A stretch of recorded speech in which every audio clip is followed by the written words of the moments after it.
propose, puisque nous sommes en famille, donc, de vivre dans un climat familial, ce temps de rencontre, un climat familial, c'est-à-dire un climat de prière. Parce que s'il y a bien un lieu où la prière commence, c'est en famille, d'accord? Et l'importance du chapelet. Vous savez que dans le diocèse de Yupungo, notre évêque a voulu que cette année pastorale ait comme titre, avec Marie, par la prière du chapelet, convertissez-vous. C'est ça. Vous connaissez ça? Oui, je aussi. Voilà. Alors, on va faire un beau signe de croix, puis on va méditer ensemble le passage où Jésus est offert au temple avec Marie et Joseph. Et là, Marie reçoit une prophétie. Un glaive de douleur te transpercera l'âme pour que soient dévoilées les pensées d'un grand nombre. Jésus sera en but la contradiction. Il y aura beaucoup qui descendront et qui remonteront la pente parce qu'ils se sont convertis. Alors, on fait un beau signe de croix au nom du Père, et du Fils, et du Saint-Esprit. Amen. Amen. Notre Père qui es aux cieux, que ton nom soit sanctifié, que ton règne vienne, que ta volonté soit faite sur la terre comme au ciel. Donne-nous aujourd'hui notre pain de ce jour. Pardonne-nous nos offenses, comme nous pardonnons aussi à ceux qui nous ont offensés. Et ne nous laisse pas entrer en tentation, mais délivre-nous du mal. L'un après l'autre, on va dire la première partie de Je vous salue Marie, puis tout le monde reprend la seconde. Vas-y, allez. Je vous salue Marie, pleine de grâce. Le Seigneur est avec vous. Vous êtes bénie entre toutes les femmes. Et Jésus, le fruit de vos entrailles, est béni. Sainte Marie, Mère de Dieu, priez pour nous pauvres pécheurs, maintenant et à l'heure de notre mort. Amen. Ô Marie, intercédez toujours pour nous auprès de votre divin Fils. Ô Marie, intercédez toujours pour nous auprès de votre divin Fils. Ô Marie, soyez toujours la reine de notre foyer. Ô Marie, soyez toujours la reine de notre foyer. Ô Marie, écoutez toujours mes prières. Ô Marie, écoutez toujours mes prières. Ô Marie, faites que je renonce toujours au mal. Ô Marie, faites que je renonce toujours au mal. Et que je persévère dans le bien. Et que je persévère dans le bien. Et maintenant, entre chaque dizaine de chapelets, une proposition a été faite à Tournai en Belgique lors d'une apparition qui envoie d'études de reconnaissance officielle comme Lourdes, comme Kibéo au Rwanda. Et cette prière entre chaque dizaine de chapelets, elle est très simple. Seigneur, pardonnez-moi tous mes péchés. Vas-y. Seigneur, pardonnez-moi tous mes péchés. Seigneur, ayez pitié de ceux qui souffrent. Seigneur, ayez pitié de ceux qui souffrent. Seigneur, pardonnez à tous ceux qui vous persécutent. Seigneur, pardonnez à tous ceux qui vous persécutent. Viens, Esprit Saint, viens dans nos cœurs. Viens, Esprit Saint, viens dans nos cœurs. Doux Esprit Saint, embrase-nous. Doux Esprit Saint, embrase-nous. Au nom du Père, et du Fils, et du Saint-Esprit. Amen. C'est vraiment un cadeau que vous me faites pour ce jour, d'aborder la question de la famille et du pardon.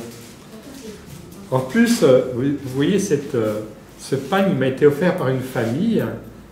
Alors, pour moi qui suis prêtre, qui en Europe avait toujours l'habitude du col romain, quand je suis ici, pas de problème, je suis tout heureux de porter un pagne. On sait bien que je suis le Père Jean-Louis Barré, religieux marianiste, donc l'aumônier du centre spirituel où vous vous trouvez actuellement pour une retraite en famille, au village Chaminade, à Abidjan. Et en fait, quand le Père Jean d'Estaing m'a demandé, j'avais plusieurs pistes et je me disais, est-ce que les pistes que je vais prendre sont ajustées? Est-ce que c'est ça que le Seigneur veut? Parce que finalement, je ne sais pas trop ce que vous avez eu avant.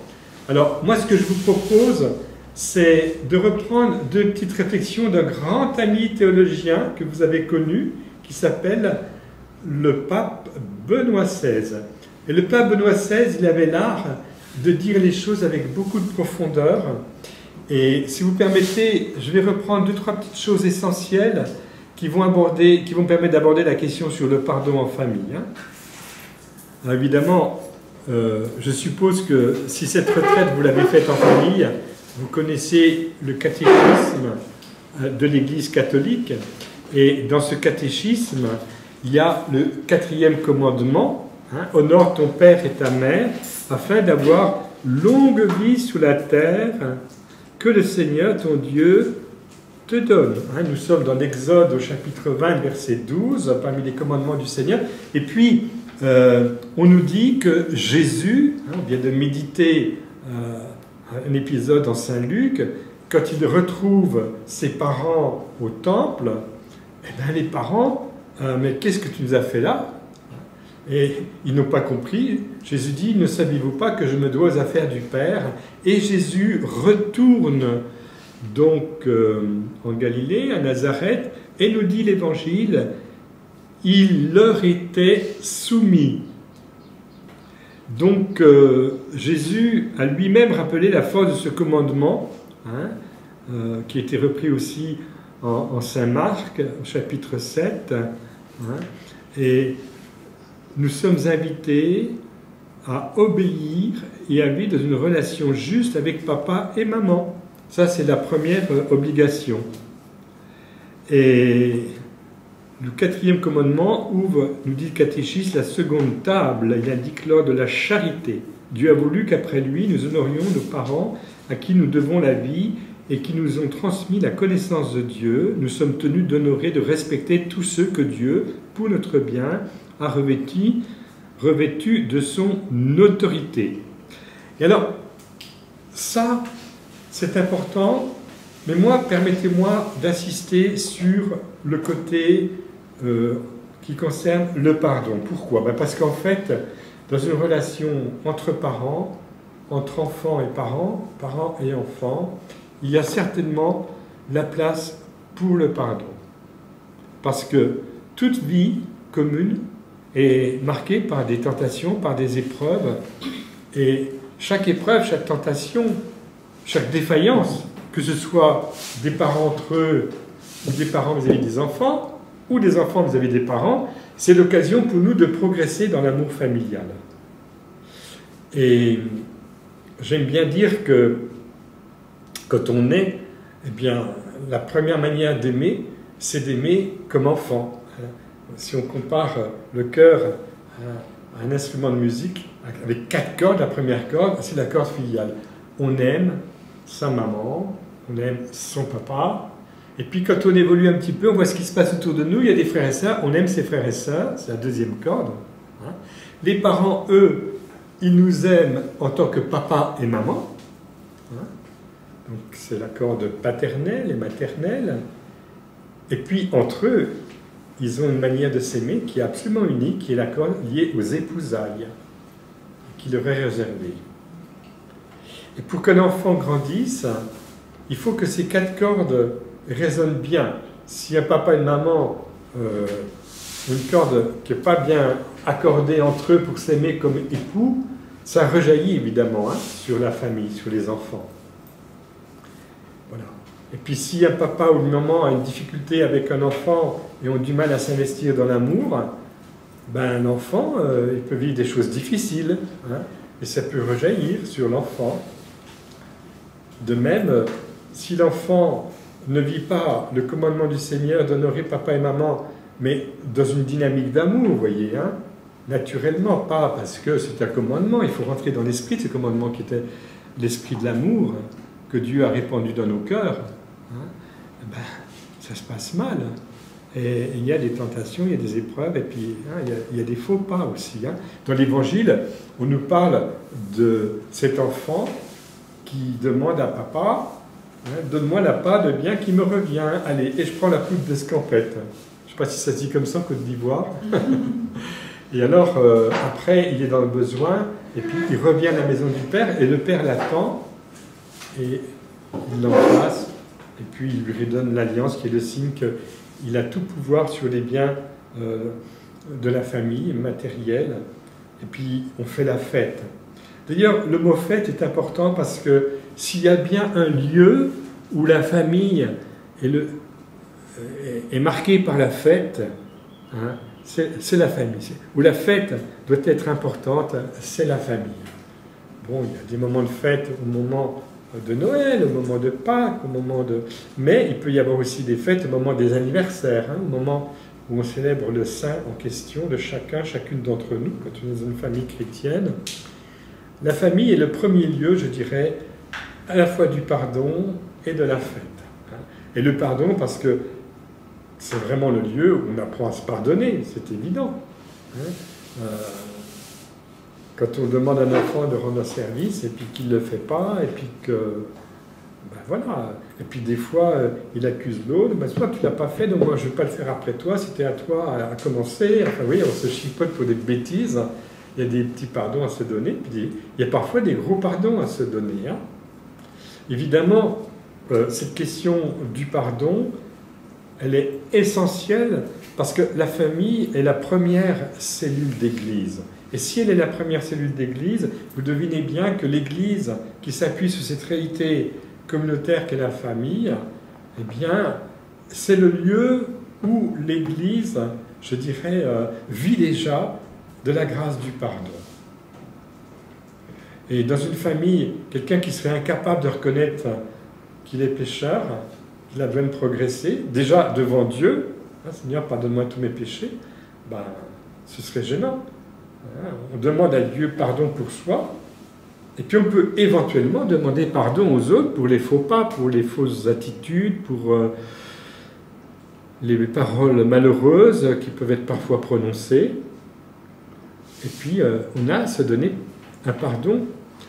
Et peut-être que certaines familles même découvrent que le pardon, c'est pas dans un sens unique, hein, c'est pas uniquement les papas et mamans qui doivent pardonner à leur enfant. Il y a peut-être aussi parfois hein, un papa, une maman qui ont failli dans un domaine ou l'autre, et l'enfant, il doit pardonner à son papa et à sa maman. Et je suppose qu'une famille chrétienne peut être marquée de temps en temps par des remises à niveau, hein, où les uns les autres peuvent se demander pardon parce qu'il y a de la souffrance quand il y a une offense. Évidemment que le pardon, c'est le grand cheminement qui commence dans les relations les uns avec les autres, et c'est dans la famille que se joue au départ l'apprentissage du pardon. Et puis, le pardon, il est important parce qu'il y a de la souffrance quand il y a eu des faux pas, des faux gestes, des fausses interprétations, des mauvaises paroles. Combien de fois, quand les gens viennent se confesser, moi je leur dis, mais écoutez, moi je vous donne un truc, ça c'est chez moi. Mon Dieu, je t'aime et je t'adore, caché dans mon époux, dans mon épouse, caché dans mon enfant. Et je dis même aux parents, des fois c'est très dur au moment de l'adolescence, hein, des fois il y a des choses qui se remanient sur le plan des relations, parce qu'on n'est plus un gamin, on n'est pas toujours tout de suite un adulte, on est entre les deux. À la fois on veut être sûr que papa et maman nous aiment vraiment, même si on est ado, mais il ne faut pas trop qu'ils le montrent, mais il faut qu'ils le montrent d'une certaine manière, parce qu'on a besoin de la confirmation qu'ils nous aiment. C'est assez compliqué quand on est dans l'adolescence. Hein. Bon. Eh bien, il y a parfois des moments où l'amour doit être exprimé. Hein. C'est important. Moi, je ne sais pas dans votre culture comment ça se passe en Côte d'Ivoire, mais bon, c'est important qu'il y ait de la tendresse. Hein. S'il y a bien un lieu où on apprend la tendresse, c'est la famille. Une tendresse qui respecte l'autre, mais qui en même temps lui dit « tu es important à mes yeux et moi je t'aime hein ». Et si Dieu utilise la métaphore de la paternité, hein, il nous prend sur ses genoux, il nous dit dans l'Ancien Testament, hein, il veut nous caresser, c'est pas pour rien. Nous sommes aimés par le Créateur, et Dieu qui nous a créés je dirais par mode de caresse. J'ai l'image du potier, vous savez, qui doit refaire un vase, ou alors l'argile au départ avec Adam et Ève, il prend de l'argile, la terre, et puis voilà, il crée Adam. Il est évident que tout cela est une très belle image. Nous sommes dans les mains de Dieu qui nous aime et qui veut, par mode de caresse, faire de nous des tendressés de son cœur. Voilà, c'est une expression que j'aime bien, qui m'a été donnée par une amie handicapée qui s'appelle Denise Capelli, qui est décédée, mais elle-même d'ailleurs m'avait raconté une anecdote assez sympa. Papa et maman s'aimaient beaucoup, des siens, et il y a eu un drame. Elle était handicapée depuis l'âge de 3 ans par une mauvaise chute, donc c'était pas évident. Et ils étaient émigrés en France, des Italiens. Et en fait, qu'est-ce qui s'est passé? Eh bien, dans le village, une famille italienne qui avait les moyens leur offre un voyage en 40 pour aller à Lourdes. Donc, Denise a 12 ans, ils étaient tout contents, mais il y a eu la déclaration de la guerre, et des mauvaises langues dans le village ont raconté que ces Italiens, et la famille en question, il y a Denise, mais aussi les amis qui leur ont offert le voyage, qui sont italiens, sont des fascistes, parce qu'il faut bien mettre tout le monde dans un camp. Donc, tu es en Italie, tu es fasciste. Tu es en France, venant d'Italie, tu es fasciste. Bon. Alors, eh ben, ils ont été arrêtés. Le papa a été emmené très loin, sur Besançon. Ils habitaient du côté de la Suisse. Hein. Donc, il fallait plusieurs heures à pied pour y arriver. Et puis là, ben, ils ont été mais vraiment malmenés par les Français qui voyaient en eux des ennemis, tabassés. Il y en a même un, celui qui offrait le voyage, il était tellement tabassé qu'il a eu des problèmes à l'estomac, il a fallu qu'il soit opéré par la suite. Et on était prêt à les mettre dans un train qui allait sur Strasbourg, donc au nord de la France, en partant de Besançon, pour les exécuter tout simplement. Puis le débarquement, et heureusement pour eux, parce que là les Allemands ont libéré ces prisonniers, ils ont laissé repartir à la maison. N'empêche que Denise, elle disait, papa et maman, on ne les reverra pas, c'est fini. Eh ben non. Il est revenu, il a pris beaucoup plus de temps que normal parce que les ponts avaient sauté, on est en 40, mais il arrive à la maison, ils ouvrent la porte, c'est papa. La joie, la joie. Le papa et la maman qui s'embrassent, puis le papa qui embrasse tous ses enfants, et qui dit, je ne veux pas savoir, écoutez bien, qui m'a dénoncé dans le village pour saluer tout le monde. C'était des gens qui priaient le chapelet tous les jours. Lui, il était bûcheron, il arrivait le soir épuisé, avant le repas du soir, il se mettait à genoux, les enfants étaient autour, et il disait le chapelet. Et je crois même qu'il le disait en latin. Bon, c'est comme ça. Puis une fois qu'ils avaient dit le chapelet, je pense que ça devait bien durer 20 minutes, allez, on se met à table, et on mange. Tous les soirs, il disait le chapelet en famille. Et la famille, le chapelet. Là, on est un peu dans le thème de notre diocèse, de Yopongo. Et alors, en fait, il dit à sa femme, je ne veux pas savoir qui m'a dénoncé pour sauver tout le monde. Et sa femme, il dit, t'as raison, Georges, parce qu'on s'aime tellement tous les deux, que si on avait de la rancœur, il y aurait plus cette même qualité d'amour que nous avons les uns pour les autres. C'est très juste, ça. Et alors, évidemment, par la suite, ils ont fini par savoir qui avait dénoncé. Mais il n'a pas tenu rigueur. Et quand ce monsieur était âgé, qu'il avait une maladie, qui l'handicapait, il avait besoin qu'on vienne l'aider pour se déshabiller, se mettre au lit, etc., à manger, tout. Eh bien, le papa, Georges, est allé le dimanche, il avait un peu de temps libre, jouer aux cartes avec lui, faire passer le temps. Je pense que c'était quelqu'un qui n'avait pas de famille, qui était célibataire. Et il disait à sa femme, en revenant, c'est quand même terrible d'être dans cet état-là à la fin. Il avait pitié. Mais c'était même pas de la pitié, c'était un amour vrai pour l'autre. Parce que quand on aime quelqu'un, vraiment, et que le pardon est là, c'est au-delà du pardon. On a franchi un pas essentiel. Et je peux même vous dire qu'il est déjà arrivé dans un foyer où quelqu'un avait un second bureau, puis quand il l'avoue à l'autre, c'est pas toujours bien de l'avouer, mais bon, là il l'avait avoué, L'autre lui a dit, mais écoute, tu m'as fait un cadeau en me disant ça, c'est-à-dire que tu me fais confiance, que tu m'aimes beaucoup. Et ils se sont encore plus donnés l'un à l'autre, et ils ont rectifié le tir pour qu'il n'y ait plus de second bureau, qu'ils soient vraiment unis par un vrai amour renouvelé. C'est pas mal ça, hein? Voilà. Donc en fait, le pardon. Et le pardon, c'est pas un donnant-donnant. On ne pardonne pas pour que l'autre soit transformé par son pardon, pour que l'autre soit changé. On pardonne par amour parce que l'amour de Dieu a été répandu dans notre cœur par le Saint-Esprit et que ça déborde. Le pardon, ça doit être le fruit d'un débordement, tout le temps. Parce qu'il y a tellement plus d'amour d'être ensemble que ça ne vaut vraiment pas le coup que dans notre cœur, il y ait une ombre qui soit du côté de la rancœur, du ressenti, voire même de la rancune, de la haine, encore pire. On pardonne parce que Dieu, le premier, nous a pardonné. Père, pardonne. Jésus dit sur la croix. Et notre Père, remets-nous nos dettes comme nous-mêmes remettons les leurs à ceux qui nous doivent.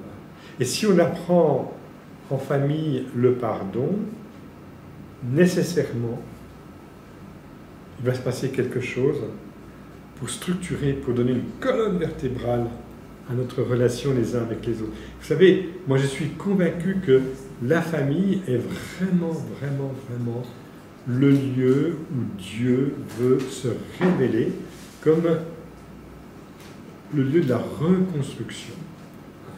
Et vraiment, la famille est essentielle à ce niveau-là, parce que si on apprend à se reconstruire dans nos relations en famille, après, dans la vie, eh bien, on peut apprendre à reconstruire les relations par le biais du pardon.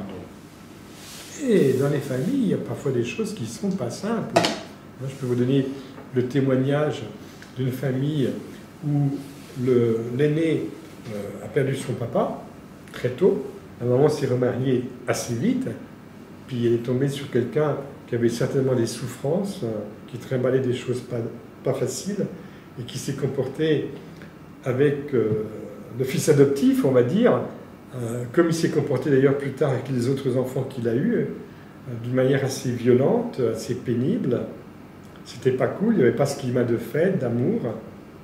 Finalement, le premier, il a fallu qu'il soit placé dans les internats à droite à gauche, ou en colonie de vacances l'été, pour qu'il soit le moins possible avec ce qu'on appelle en France un beau-père. On dit ça comme ça aussi en Côte d'Ivoire, le beau-père, oui. Celui qui n'est pas le papa authentique, le papa de chair. Et puis en fait, pratiquement, je crois qu'il avait 17 ans, eh bien, il n'est plus revenu à la maison, il y a eu des problèmes assez sérieux, sévères, et il a dû faire tout un parcours tout seul, coupé de tes parents, et lui, non, maintenant tu fais ta vie, tu ne remets plus les pieds à la maison. Bon, ben, il a dû respecter, hein, voilà. Et puis, lui, il a eu un parcours étonnant, puisque finalement, il est devenu prêtre, mais il n'était pas question d'aller à son ordination sacerdotale, il ne l'avait pas revu. Et puis, la maman, une fois que son second mari est mort, parce que le prêtre, il se disait, ben, certainement que c'est à cause du second mari. Une fois qu'il sera mort, ben, moi je pourrai revoir maman. Ben là, elle a dévoilé son jeu, hein. Elle lui a dit, non, non, tu m'appelles jamais, tu me téléphones jamais, tu m'écris jamais, c'est terminé. Qu'est-ce que je vais dire? Mon père? Évidemment, son fils, devenu prêtre, a bien compris qu'il y avait quelque chose de blessé dans le cœur de cette femme, hein, de cette maman. Mais il a prié. Il faudrait écouter son témoignage étonnant, c'est qu'il priait beaucoup la Sainte Vierge et il a intérieurement vécu cet événement après plusieurs années. Ça, c'était bien avant qu'il soit prêtre. Hein. Il y avait une parole intérieure qui monte en lui, qui lui dit prépare-toi. Il rentrait des vacances de Pâques pour aller donc là où il vivait, dans une maison d'étudiants. Tu vas recevoir une lettre qui va te procurer une grande joie. Alors, voilà, il reçoit cette information dans son cœur, un peu comme une distraction qui s'impose à lui. Donc, très vite, quand il rentre dans sa maison d'étudiants, il va voir à la boîte aux lettres, bon, pas de lettres, il va dans son bureau, dans sa chambre, il ouvre la porte, et là, effectivement, tu vois une petite statue de Marie, il y avait une lettre qui l'attendait, qu'il avait reçue de sa maman, qui disait, voilà, mon cœur s'est réveillé de sa léthargie, après des années, ça s'est passé le jour de la fête de la Sainte Famille, hein, donc au début de l'année. Je voudrais qu'on se retrouve tous cet été, là, avec le papa, avec les frères et sœurs, etc. Alors lui, il a crié de joie, il était enfin exaucé, il se préparait à être prêtre, il faisait des études de théologie, et puis il va vite remercier Jésus devant le Saint-Sacrement. Et là, Jésus lui dit intérieurement, est-ce que tu acceptes de me donner cette joie? Ben oui, Seigneur. Et est-ce que tu acceptes que ça ne se fasse pas? Alors là, il ne comprenait pas trop, mais Jésus lui demande son consentement. Il dit oui, Seigneur. Et immédiatement, la joie s'en va de son cœur. Et puis, effectivement, quand l'été arrive, c'était au moment de Pâques, il s'apprêtait à revoir sa famille. Non, non, c'est pas possible, dit la maman, le papa n'est pas prêt, etc. C'est un argument qu'elle a donné, puisqu'après, quand il était prêtre, il a su que tout ça, c'était une autre réalité, liée à une autre réalité. Et du coup, ça ne s'est pas fait. Mais ce prêtre a toujours prié, bien sûr, pour sa maman, puis le deuxième papa qui a fini par mourir, donc elle s'est retrouvée veuve une seconde fois. Et là, elle a bien dit à ses frères et sœurs, surtout, vous ne lui dites pas, hein, quand je vais tomber malade, quand je mourrai, je ne veux pas qu'il vienne à mes obsèques, qu'il célèbre des obsèques, etc. Et effectivement, ça a été respecté. On pourrait se dire, mais quel est le lien avec le pardon? Ben, le lien avec le pardon, c'est que quand on pardonne, c'est comme un chèque en blanc. Voilà. On donne de l'amour gratuitement, et c'est comme si on donnait dans le vide, hein, puisque apparemment c'est l'échec. La maman finit par mourir, et puis il n'y aura même pas d'obsèques d'ailleurs, je crois.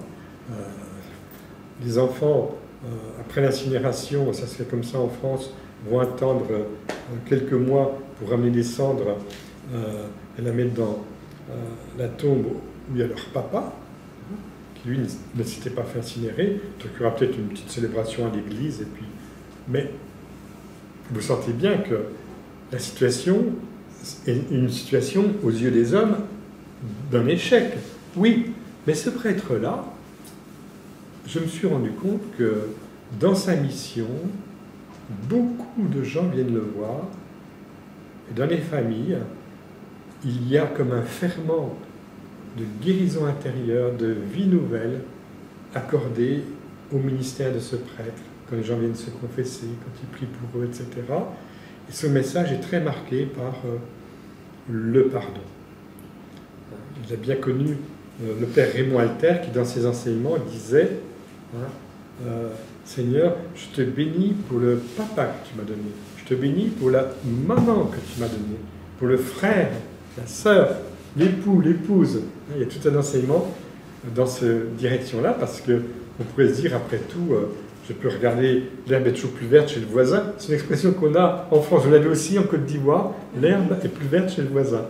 Et en fait, non, si tu considères ça dans la sagesse d'amour de Dieu, eh bien, le papa, là c'était le beau-père qui va pas bien et qui se comporte d'une manière un peu décalée. Hein.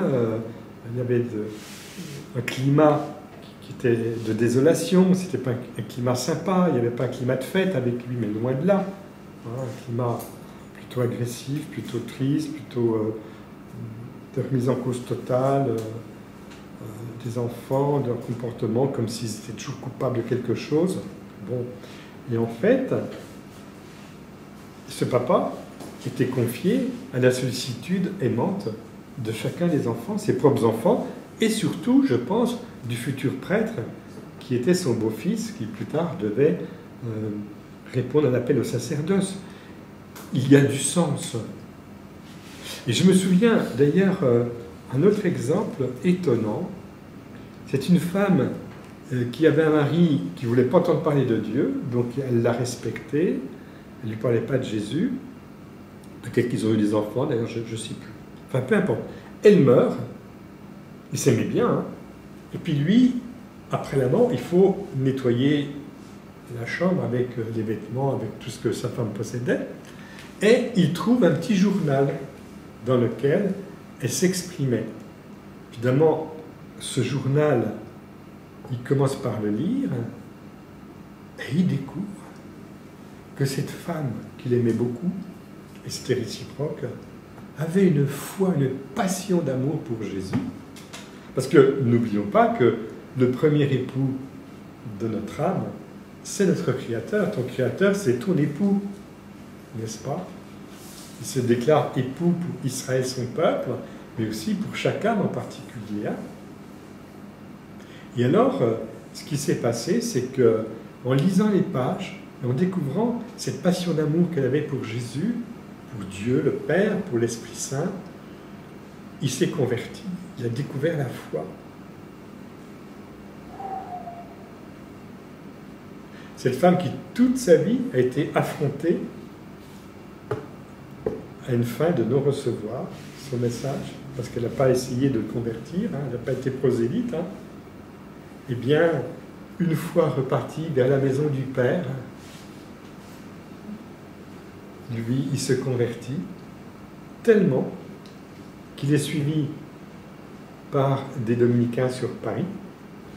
Il devient dominicain.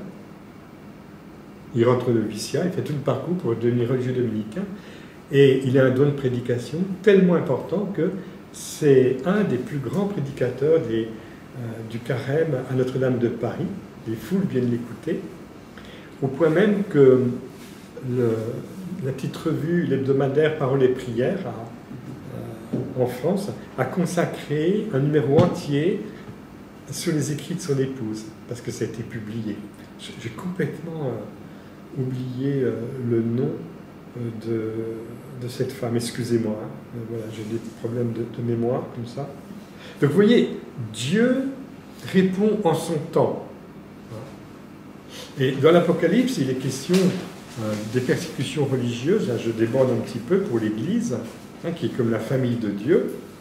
Et Seigneur, quand est-ce que tu vas intervenir, faire quelque chose, quoi, hein? Mais en fait, comme Dieu est amour, il ne peut utiliser pour guérir son peuple, pour guérir le monde, l'humanité entière. Il ne peut utiliser que les armes qui sont les siennes, qui sont les armes de l'amour et de la miséricorde, qui finissent par faire dire au centurion romain, après le Christ, sur la croix qui meurt, après la mort du Christ en croix, on l'écoutait tout à l'heure, en ce jour des rameaux, vraiment, cet homme était le Fils de Dieu. En fait, la conversion du centurion romain est la signature de la victoire, de la miséricorde de Dieu pour son peuple. Alors, je ne sais pas si ces exemples concrets vous disent quelque chose, mais je pense vraiment que tout a du sens et que la pénibilité, hein, comme ce petit bruit de chaise là, la pénibilité d'une relation compliquée, toujours offerte, dans le renoncement, sans se plaindre, en étant content de tout, eh bien, elle permet de vivre beaucoup plus facilement le pardon. Le bienheureux Guillaume Joseph Chaminade nous invitait à vivre ce qu'on appelle les silences, hein. Silence de l'imagination, parce que quand quelque chose va mal, ben, on brode au tout, puis on amplifie la situation souvent. Hein. Mais la Vierge Marie est très très délicate. Hein. Quand il y a des choses qui se passent mal, elle ne va pas reprendre les choses puis touiller là où ça sent mauvais. Non, non, non, non. Par contre, Marie, elle est celle, hein, qui écrase la tête du serpent, hein, pour reprendre un petit peu le message de la Genèse, que le Père Chaminade a beaucoup intégré dans son enseignement. Donc, elle met des mots sur la réalité, c'est que notre ennemi, c'est pas mon père, ma mère, ou mon frère, ma soeur, ou mon enfant, c'est Satan. C'est lui qui fout la pagaille dans les relations. Et nous, malheureusement, fragiles que nous sommes influencés Et si nous ne prions pas assez, si nous ne nous appuyons pas suffisamment pour la Bible, qui doit être au cœur d'un foyer, qui a un coin prière avec une Bible bien en vue, et en disant le chapelet, si possible, c'est tellement simple le chapelet en famille. C'est vraiment... eh bien, la famille, c'est le premier lieu du chapelet. Moi, quand j'étais tout petit, maman m'apprenait mon « Je vous salue Marie ». Hein, voilà, j'avais 2 ans, 3 ans, je ne sais pas, 4 ans. Et je me souviens de ça.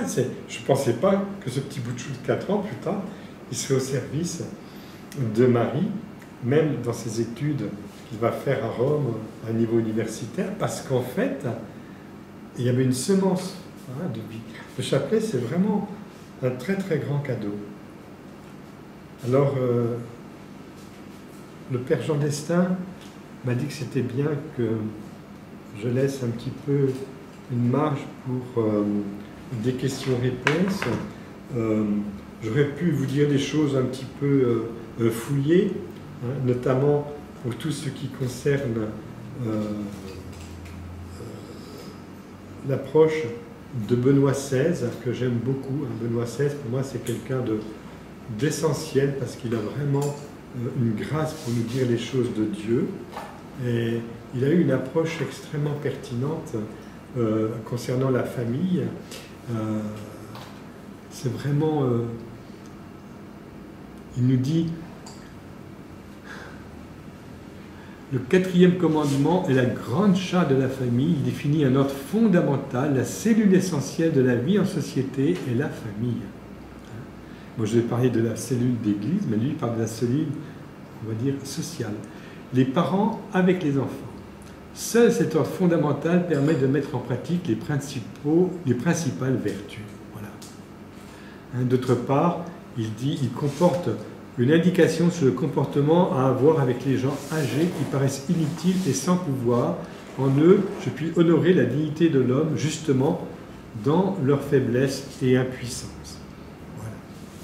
Du point de vue biologique, la race humaine est faite de telle façon que le sein maternel doit être prolongé par l'amour du père et de la mère pour que soit possible son développement.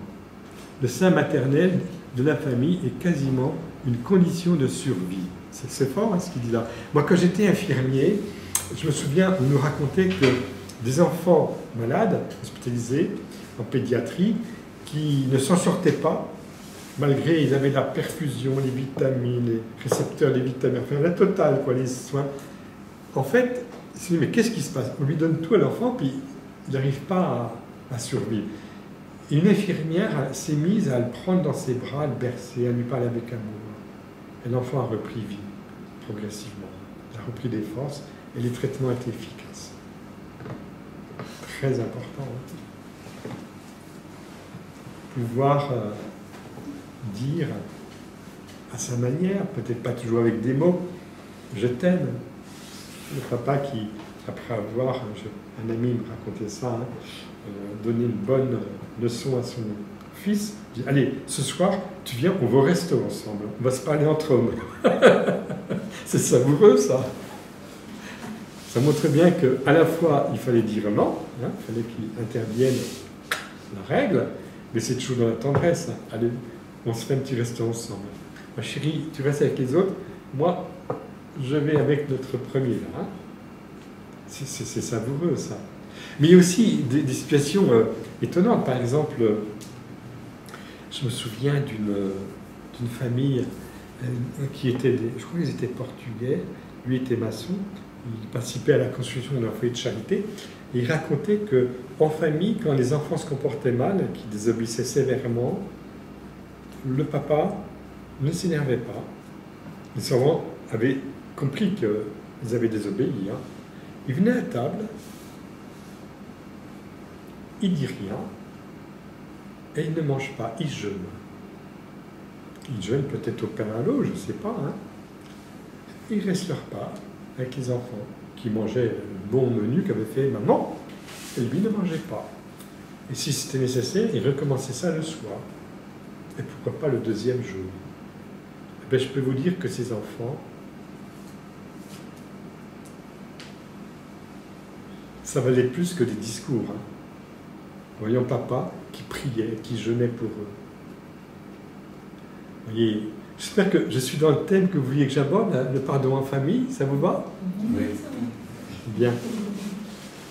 Allez, on va se recueillir quelques instants. Tiens, je ne résiste pas à vous mettre peut-être un début de musique, mais je ne suis pas obligé, mais bon, il y a des choses qui me plaisent tellement dans la musique, parce que la musique, ça nous met dans un contexte. C'est qui ça? C'est quelqu'un de votre famille?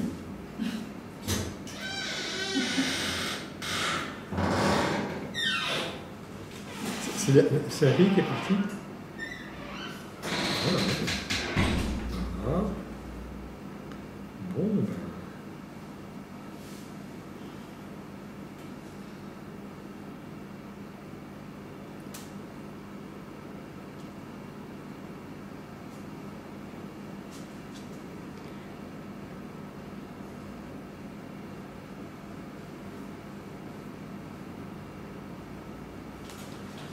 Alors,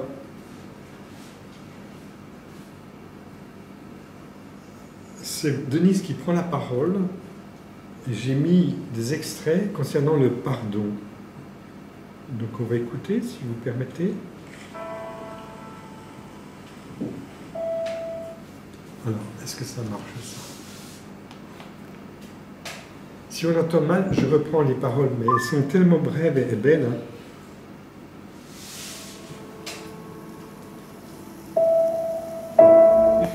Je t'aime encore plus qu'avant, depuis les souffrances que tu m'as fait subir.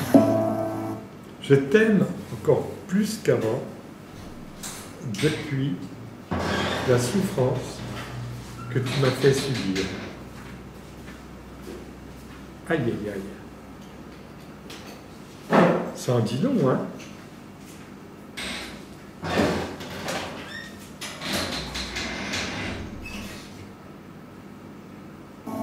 Rien n'est séparable dans le Christ, hein? Aussi bien le pardonner que celui qui demande pardon, que celui qui a offensé. Oh. Rien n'est séparable dans le Christ. Aussi bien celui qui demande pardon que celui qui donne le pardon. On pourrait dire que l'offense nous rend responsables de l'autre. Et l'offensé, c'est responsable de l'autre. Entre l'offensant et l'offensé, il y a l'offense, mais il y a au-delà de l'offense. Parce que nous sommes unis dans le Christ, nous sommes membres du corps du Christ. La prière prie pour ceux, ayez pitié de ceux qui souffrent, qu'on a dit tout à l'heure, mais il y a aussi celui qui fait souffrir, qui souffre. C'est pas simple d'avoir fait souffrir. Hein. Je continue encore un petit peu avec Denise. Tourne-nous alors sur le regard de Dieu. Et le regard de Dieu sur nous, eh bien, c'est que nous dit, mes enfants, je vous aime, laissez-vous aimer. C'est génial ça. Hein. Alors qu'on est fixé hein, sur le bout de gras, entre guillemets,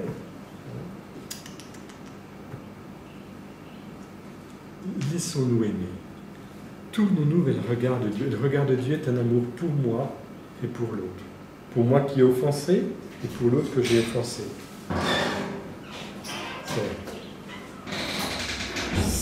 Et puis, dans le regard de Dieu, il y a une transformation, parce que si je me laisse regarder par Dieu, je suis dans un autre univers.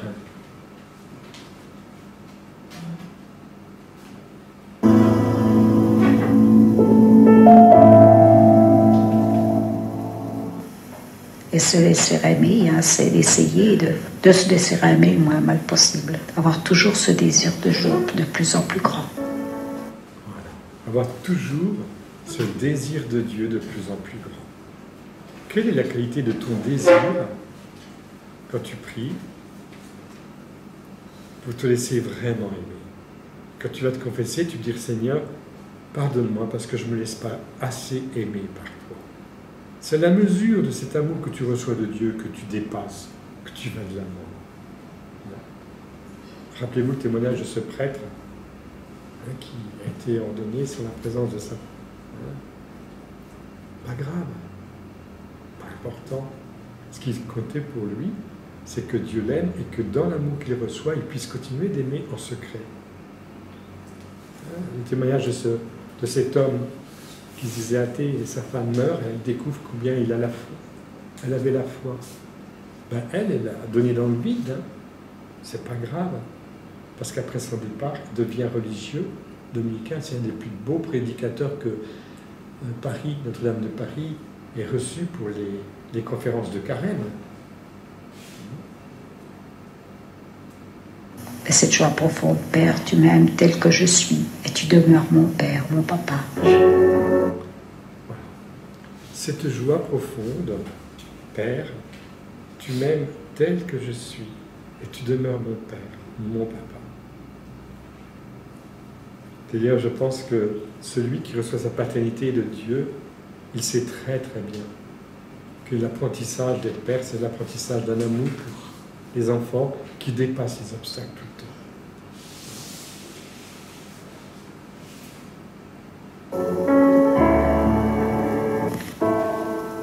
Voilà. C'est des petits extraits hein, de Denise qui a tellement pris en charge dans sa prière cette question du pardon en famille. Alors je vous propose, je vais vous offrir à chacun un petit billet de la parole, et puis si vous voulez, hein, je peux vous bénir avec la myrrhe qui vient de Jérusalem, si ça vous fait plaisir, et puis on peut prier les uns pour les autres, mais avant de vous donner le petit billet, on peut se prendre un petit moment de questions-réponses, hein, parce que c'est important ce qui est dit là. Est-ce que l'approche que j'ai eue, elle résonne en vous, ou est-ce que j'étais un peu à côté, non? Ça va? Ça va bien? Oui, ça va. Vous en avez eu pour votre déplacement?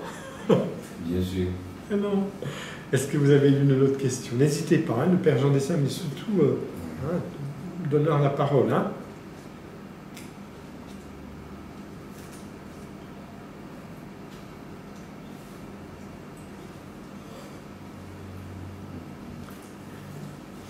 Oui, madame. Bon, je me présente, je m'appelle Grâce Ojo. Oui.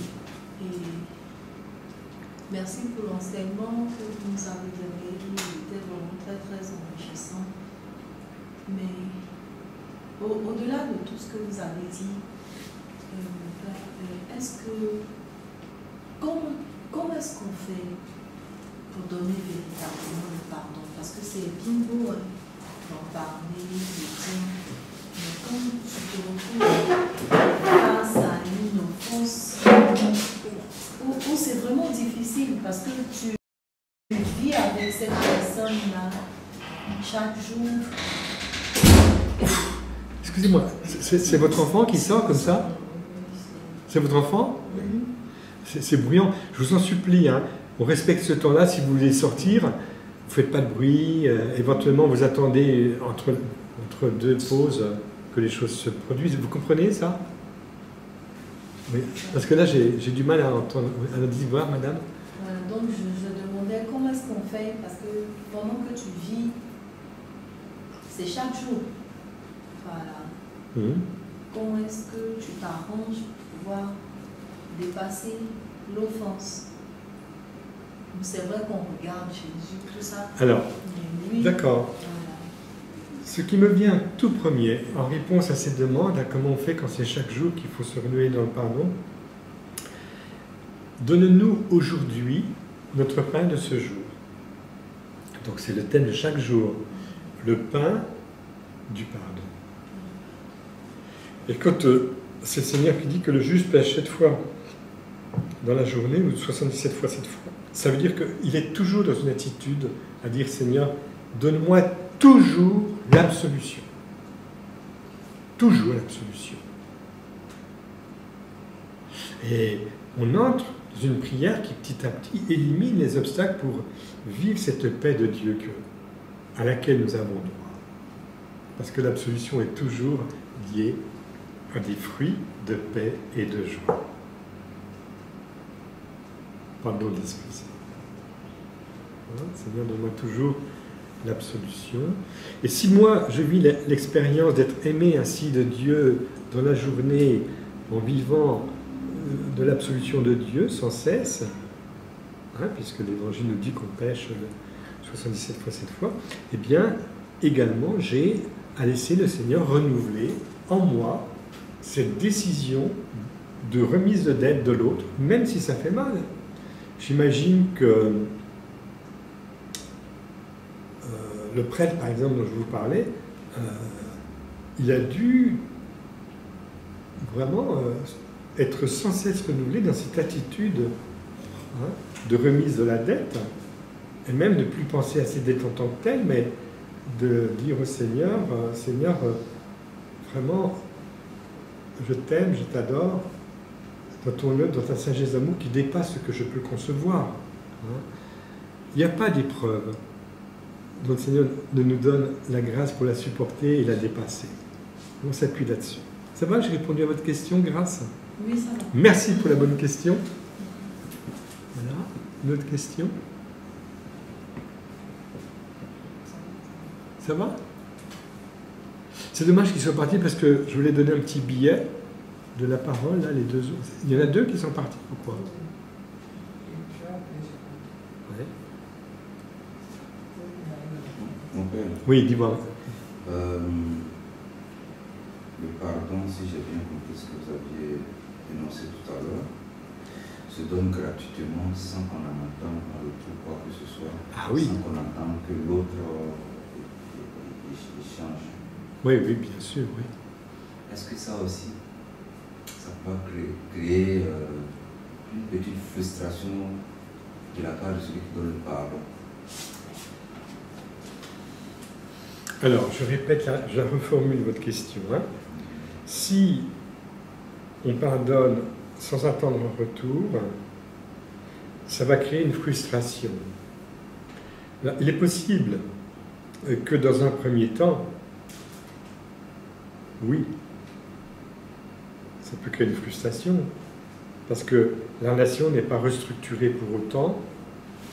Seulement, il y a un avantage énorme, c'est que l'adversaire ne me dérobera pas dans le conflit que j'ai avec l'autre la capacité d'espérer pour lui, de croire pour lui et d'aimer pour lui. À ça, je ne lui donnerai pas à l'adversaire. Je serai béni dans ce pardon, dans un amour qui me fait espérer pour lui, croire pour lui. Bienvenue, viens. Mais fais pas trop de bruit quand tu ouvres ou fermes la porte. Voilà. Il y a une petite qui doit venir encore, non? Une sœur? Hein? Non, non.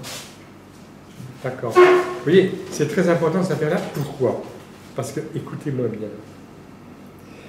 la finale de l'histoire, c'est tout Saint Jean dans l'Apocalypse nous le dit, qui pourra tenir devant la manifestation de l'amour de Dieu en son Fils sur la croix. Je vous ai redit la parole. Et puis même le larron qui dit « Seigneur, il a eu pitié de Jésus sur la croix. » Il faut le faire, il a eu pitié de Dieu. « Seigneur, souviens-toi de moi quand tu viendras dans ton royaume. » Il donne à Dieu, à Jésus qui est Dieu, la possibilité de lui offrir le pardon et l'amour, alors qu'il a mérité ce qui lui arrivait d'être crucifié. C'est comme s'il soulageait le cœur de Jésus d'un amour qui est au-delà de la faute. Thérèse de l'Enfant, Jésus qui dit « Tout cela n'est qu'une goutte d'eau dans un brasier d'amour. » C'est beau, hein? Merci Seigneur, merci Seigneur, merci Seigneur, merci Seigneur. Maranatha, Maranatha, Maranatha. Maranatha, Maranatha.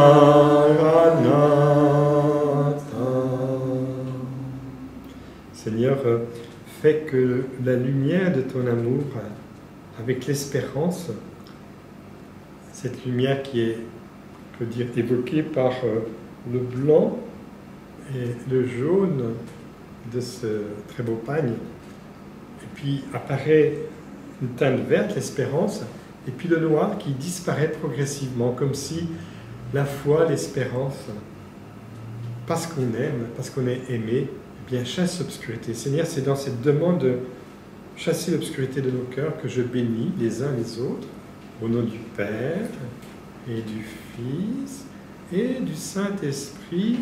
Amen. Voilà. Je vous promets d'envoyer ça sur ma chaîne YouTube et que même ceux qui l'écoutent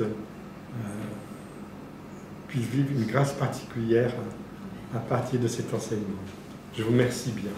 Merci mon Père, c'est nous qui te remercions pour nous d'avoir consacré ce temps. Voilà, on espère que cet enseignement que l'on vient de recevoir va nous renouveler et que cela va se ressentir dans nos comportements de chaque jour.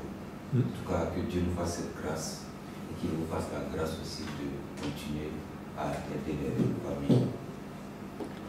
Merci, priez pour ma mission à Abidjan, qui est une belle mission.